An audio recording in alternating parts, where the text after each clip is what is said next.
All right, guys, so we got a pretty cool project we're working on right here. Behind me is Video's 2007 F250, and he's in need of battery replacement. So what we're gonna do is, instead of replacing both of the batteries in the truck, we're gonna do one of our SB500 capacitors alongside one of our D6500 batteries.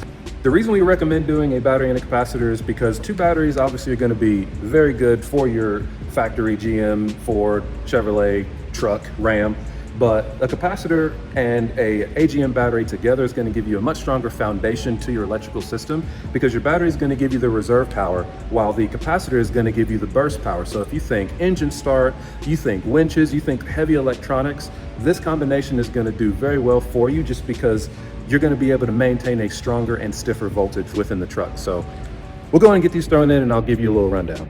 So the first thing you're going to do before install is you're going to want to charge this guy up, and you have two options.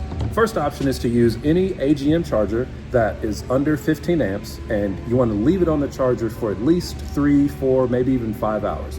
What the charger is going to do is it's going to charge up to the voltage cutoff point, which is typically 14.4 to 14.45 volts.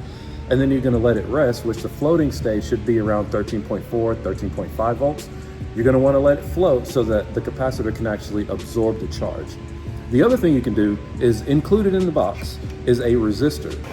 What you'll do is you'll connect if you have the ability, you're going to connect the negative to the negative, and then you're going to use this resistor here and connect the positive to the positive. This resistor is going to light up.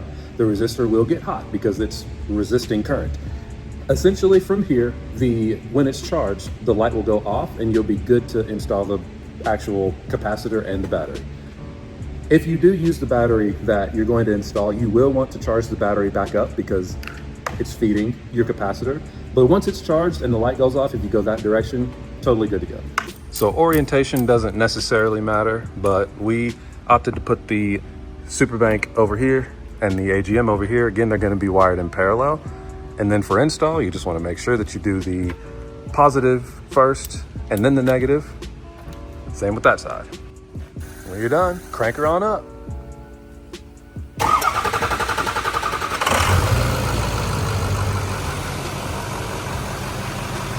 And that's it. What'll end up happening here is this combination will last probably 2 to 3 times longer than doing 2 AGM batteries, because especially on engine cranking, the capacitor is going to handle all of the actual cranking power while the battery is just going to be there for support.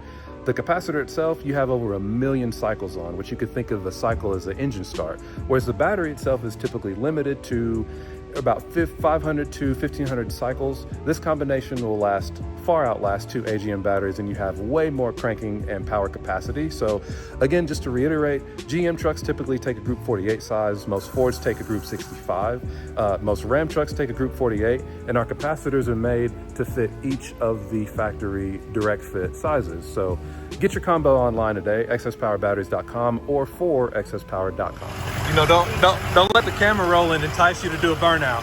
That's all I'm saying.